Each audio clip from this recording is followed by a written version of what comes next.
Hello friends, ನಮ್ಮ ಉದ್ಯೋಗ YouTube ಚಾನಲ್ಗೆ ಸ್ವಾಗತ. ದೈನಂದಿನ ರಾಜ್ಯ ಹಾಗೂ ಕೇಂದ್ರೀಯ ಸರ್ಕಾರ ಹೊರಡಿಸಿದಂತಹ ಹಲವಾರು ಸರ್ಕಾರಿ ಉದ್ಯೋಗಗಳ ಒಂದು ಮಾಹಿತಿ ಹಾಗೂ ಹಲವಾರು ಸರ್ಕಾರ ಹೊರಡಿಸಿದ ಯೋಜನೆಗಳ ಕುರಿತಾದ ಮಾಹಿತಿಯನ್ನು ತಿಳಿಸಿಕೊಡುವುದು ನಮ್ಮ ಚಾನಲ್ನ ಆಶಯವಾಗಿದೆ. ಮೊದಲನೆಯದಾಗಿ ಈ ವಿಡಿಯೋ ನೋಡುವ ಮುನ್ನ ನೀವು ಮಾಡಬೇಕಾಗಿದ್ದು ಇಷ್ಟೇ, ಏನೆಂದರೆ ನಮ್ಮ ಚಾನಲನ್ನು ಆದಷ್ಟು ಬೇಗ ಸಬ್ಸ್ಕ್ರೈಬ್ ಆಗಿ ಮತ್ತು ಲೈಕ್ ಮಾಡಿ ಹಾಗೂ ಬೆಲ್ ಬಟನನ್ನು ಒತ್ತುವುದರ ಮೂಲಕ ನಮ್ಮನ್ನು ಪ್ರೋತ್ಸಾಹಿಸಿ ಎಂದು ಹೇಳುತ್ತಾ, ಈಗ ಹೊಸದಾಗಿ ಬಂದಿರೋ ಮಾಹಿತಿಯನ್ನು ನೋಡುವ. ಇಲ್ಲಿ ಮೇಲೆ ಹೆಡ್ಲೈನ್ನಲ್ಲಿ ನೋಡಿರುವ ಹಾಗೆ ಫ್ರೆಂಡ್ಸ್, ಇವತ್ತು ಗೃಹಲಕ್ಷ್ಮಿಯವರಿಗೆ ಬಂತು ಸಿಹಿ ಸುದ್ದಿ. ಗೃಹಲಕ್ಷ್ಮಿ ಹಣ ಒಟ್ಟಿಗೆ 4,000 ಹಣ ಏನಿದೆ ಅಲ್ಲ ಫ್ರೆಂಡ್ಸ್, ಅದು ಬಿಡುಗಡೆಯಾಗಿದೆ ಅಂತೆ. ಪೆಂಡಿಂಗ್ ಹಣ ಪಡೆಯಲು ಆದಷ್ಟು ಬೇಗ ಈ ಕೆಲಸವನ್ನು ಮಾಡಿ ಎಂದೂ ಸಹಿತ ಇಲ್ಲಿ ಹೇಳಲಾಗಿದೆ. ಅದೇನೆಂದು ಸ್ಟೆಪ್ ವೈಸ್ ನೋಡುವ. ನಮಸ್ಕಾರ. ಕರ್ನಾಟಕದ ಸಮಸ್ತ ಜನರಿಗೆ ಆತ್ಮೀಯವಾದ ಸ್ವಾಗತ. ಈ ಲೇಖನದಲ್ಲಿ ತಿಳಿಸುವುದೇನೆಂದರೆ, ಗೃಹಲಕ್ಷ್ಮಿ ಯೋಜನೆಗೆ ಅರ್ಜಿ ಹಾಕಿದಂಥ ಎಲ್ಲ ಮಹಿಳೆಯರಿಗೆ ಸಿಹಿ ಸುದ್ದಿ ಅಂತಲೇ ಹೇಳಬಹುದು. ಏಕೆಂದರೆ ಕೆಲ ಮಹಿಳೆಯರಿಗೆ 2 ತಿಂಗಳಿಂದ ಗೃಹಲಕ್ಷ್ಮಿ ಯೋಜನೆಯ ಹಣ ಇದೆಯಲ್ಲ ಫ್ರೆಂಡ್ಸ್, ಅದು ಬಂದಿರುವುದಿಲ್ಲ. ಮತ್ತು ಇನ್ನು ಕೆಲವು ಗೃಹಲಕ್ಷ್ಮಿ ಯೋಜನೆಯ 4ರಿಂದ 5 ಕಂತಿನ ಹಣ ಕೂಡ ಬಂದೇ ಇಲ್ಲ. ಹಣ ಯಾವಾಗ ಬರುತ್ತೆ ಎಂಬ ಸಂಪೂರ್ಣ ಮಾಹಿತಿಯನ್ನು ಈ ಲೇಖನದಲ್ಲಿ ನಾವು ನೀಡಿರುತ್ತೇವೆ. ಸಂಪೂರ್ಣವಾಗಿ ನೋಡಿ ಫ್ರೆಂಡ್ಸ್. ಅದೇನೆಂದು ನೋಡುವ ಫ್ರೆಂಡ್ಸ್. ಈಗ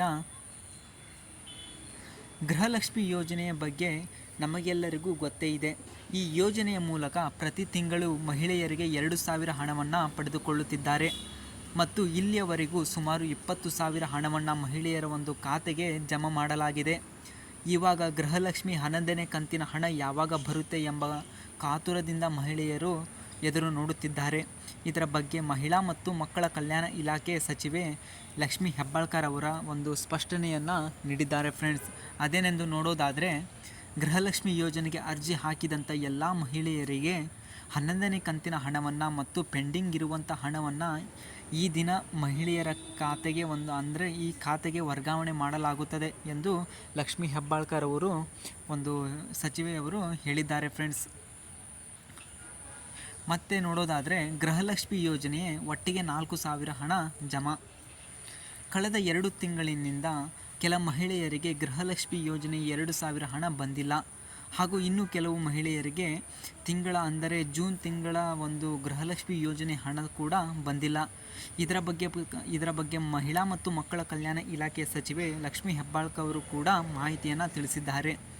ಗೃಹಲಕ್ಷ್ಮಿ ಯೋಜನೆಗೆ ಅರ್ಜಿ ಹಾಕಿದಂಥ ಮಹಿಳೆಯರ ಖಾತೆಗೆ 2 ಕಂತಿನ ಹಣ ಬಾಕಿ ಇದ್ದರೆ ಒಟ್ಟಿಗೆ 4,000 ಹಣವನ್ನು ಜೂನ್ 21ನೇ ತಾರೀಕಿನಿಂದ ಜಮಾ ಮಾಡಲು ಪ್ರಾರಂಭ ಮಾಡಲಾಗುತ್ತದೆ ಎಂದು ಇಲ್ಲಿ ಲಕ್ಷ್ಮೀ ಹೆಬ್ಬಾಳ್ಕರ್ ಅವರೇ ಇಲ್ಲಿ ಸ್ವತಃ ಅಧಿಕೃತ ಮಾಹಿತಿಯನ್ನು ನೀಡಿದ್ದಾರೆ. ಅದೇ ತರಹ ಜೂನ್ 30ನೇ ತಾರೀಕಿನಿಂದ ಒಳಗಡೆಗಾಗಿ ಪ್ರತಿಯೊಬ್ಬರ ಖಾತೆಗೆ ಹಣ ಜಮಾ ಮಾಡಲಾಗುತ್ತದೆ ಎಂದು ಗೃಹಲಕ್ಷ್ಮಿ ಹೆಬ್ಬಾಳ್ಕರ್ ಅವರು ಹೇಳಿದ್ದಾರೆ ಫ್ರೆಂಡ್ಸ್. ಅದೇ ತರಹ ಜೂನ್ ತಿಂಗಳು ಅಂದರೆ ಗೃಹಲಕ್ಷ್ಮಿ ಯೋಜನೆ 11ನೇ ಕಂತಿನ ಹಣವನ್ನು 21ನೇ ತಾರೀಕಿನಿಂದ ಜಮೆ ಮಾಡಲು ಪ್ರಾರಂಭ ಮಾಡಲಾಗುತ್ತದೆ ಮತ್ತು 30ನೇ ತಾರೀಕಿನ ಒಳಗಡೆ ಆಗಿ ಪ್ರತಿಯೊಬ್ಬರ ಮಹಿಳೆಯರ ಖಾತೆಗೆ 2,000 ಹಣವನ್ನು ಬಿಡುಗಡೆ ಮಾಡಲಾಗುತ್ತದೆ.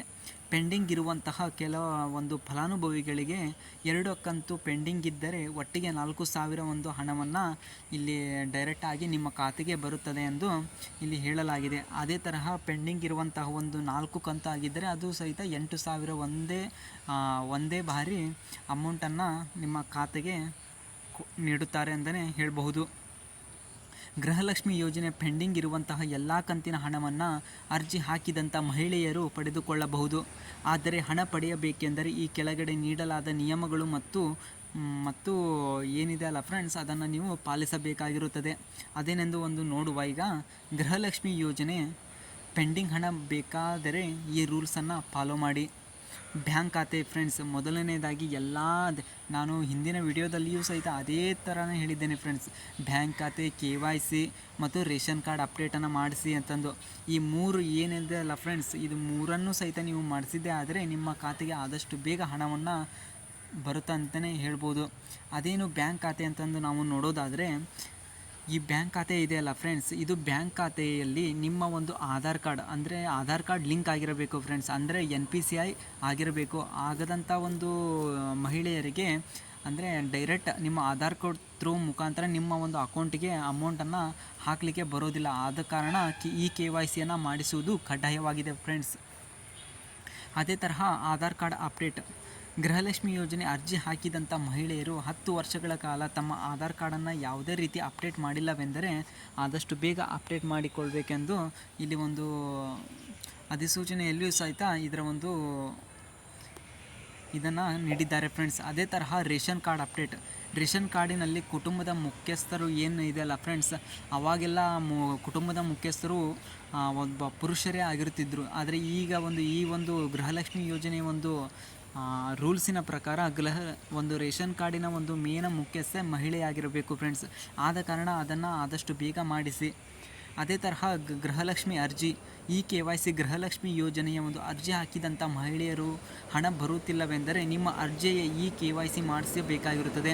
ಇದನ್ನು ಮಾಡಿಸಲು ನಿಮ್ಮ ಹತ್ತಿರದ ಗ್ರಾಮ 1 ಸೆಂಟರನ್ನು ನೀವು ಭೇಟಿ ಮಾಡಬಹುದು. ಎಲ್ಲಾದರೂ ನೀವು ಸಿಟಿ ಒಳಗಿದ್ದರೆ ಬೆಂಗಳೂರು 1 ಆ ಥರ ಎಲ್ಲ ನೀವು ಭೇಟಿ ಮಾಡಿ ಅದರ ಸಮಸ್ಯೆಯನ್ನು ಪರಿಹರಿಸಬೇಕಾಗಿರುತ್ತೆ ಫ್ರೆಂಡ್ಸ್. ಅದೇ ತರಹ ನೋಡೋದಾದರೆ ಗೃಹಲಕ್ಷ್ಮಿ ಅರ್ಜಿ ಸರಿ ಇದ್ದರೂ ಹಣ ಬಂದಿಲ್ಲ ಅಂದರೆ ಏನು ಮಾಡಬೇಕು? ಇದು ಬಹಳಷ್ಟು ಜನರ ಕ್ವಶನ್ ಆಗಿರುತ್ತೆ ಫ್ರೆಂಡ್ಸ್. ಇದಕ್ಕೆ ಉತ್ತರ ನಾವು ನೋಡೋದಾದರೆ, ನೀವು ಗೃಹಲಕ್ಷ್ಮಿ ಯೋಜನೆಗೆ ಅರ್ಜಿ ಹಾಕಿದ್ದು ಎಲ್ಲ ಸರಿಯಾಗಿದ್ದು ಕೂಡ ನಿಮ್ಮ ಖಾತೆಗೆ ಹಣ ಬಂದಿಲ್ಲವೆಂದರೆ ಮೊದಲು ನೀವು ನಿಮ್ಮ ಹತ್ತಿರ ಅಥವಾ ನಿಮ್ಮ ತಾಲೂಕು ಮತ್ತು ಜಿಲ್ಲಾ ಮಟ್ಟಗಳಲ್ಲಿ ಇರುವಂತಹ ಮಹಿಳಾ ಮತ್ತು ಮಕ್ಕಳ ಕಲ್ಯಾಣ ಇಲಾಖೆಗೆ ಭೇಟಿ ನೀಡಿ ಮತ್ತು ಯಾವ ಕಾರಣಕ್ಕೆ ನಿಮಗೆ ಗೃಹಲಕ್ಷ್ಮಿ ಹಣ ಬರುತ್ತಿಲ್ಲ ಎಂಬ ಮಾಹಿತಿಯನ್ನು ಈ ಅಧಿಕಾರಿಗಳಿಂದ ಕೇಳಿ ತಿಳಿದುಕೊಳ್ಳಬೇಕಾಗಿರುತ್ತದೆ. ಮತ್ತು ಹಣ ಬರಲು ಏನು ಮಾಡಬೇಕೆಂಬ ಮಾಹಿತಿ ಕೂಡ ಅಧಿಕಾರಿಗಳಿಂದಲೇ ತಿಳಿಸಿಕೊಡಲಾಗುತ್ತದೆ ಫ್ರೆಂಡ್ಸ್. ಗೃಹಲಕ್ಷ್ಮಿ ಯೋಜನೆ ಹಣವನ್ನು ಹೇಗೆ ಚೆಕ್ ಮಾಡಿಕೊಳ್ಬೇಕಂತಂದರೆ, ತುಂಬ ಜನರಿಗೆ ಗೃಹಲಕ್ಷ್ಮಿ ಯೋಜನೆ ಹಣ ಜಮಾ ಆಗಿದೆ ಎಂಬ ಮಾಹಿತಿಯು ಗೊತ್ತಿದ್ದರೂ ಹಣ ಚೆಕ್ ಮಾಡಲು ಬರುತ್ತಿಲ್ಲ. ಅಂಥವರು ಏನು ಮಾಡಬೇಕಂತಂದರೆ, ನಾವು ಈ ಕೆಳಗಡೆ ಲೇಖನದಲ್ಲಿ ಕೊಟ್ಟಿರುತ್ತೇವೆ ಫ್ರೆಂಡ್ಸ್. ಈ ಲೇಖನ ಓದುವವರ ಮೂಲಕ ಗೃಹಲಕ್ಷ್ಮಿ ಯೋಜನೆ ಹಣ ಯಾವ ರೀತಿ ಚೆಕ್ ಮಾಡಬೇಕೆಂಬುದು ನಾವು ಇನ್ನೊಂದು ವಿಡಿಯೋದಲ್ಲಿ ಸಂಪೂರ್ಣವಾಗಿ ತಿಳಿಸಿಕೊಡುತ್ತೇನೆ ಫ್ರೆಂಡ್ಸ್. ಇದೇ ಇವತ್ತಿನ ಇಷ್ಟೇ ಮಾಹಿತಿ ಆಗಿರುತ್ತೆ. ಯಾರೆಲ್ಲ ನಮ್ಮ ವಿಡಿಯೋವನ್ನು ನೋಡುತ್ತಿರುವರೋ ಅಂಥವರು ಆದಷ್ಟು ಬೇಗ ಸಬ್ಸ್ಕ್ರೈಬ್ ಆಗಿ ಮತ್ತು ಲೈಕ್ ಮಾಡಿ ಎಂದು ಹೇಳುತ್ತಾ ಈ ಮಾಹಿತಿಯನ್ನು ಮುಗಿಸುತ್ತಿದ್ದೇನೆ ಫ್ರೆಂಡ್ಸ್. ಧನ್ಯವಾದಗಳು.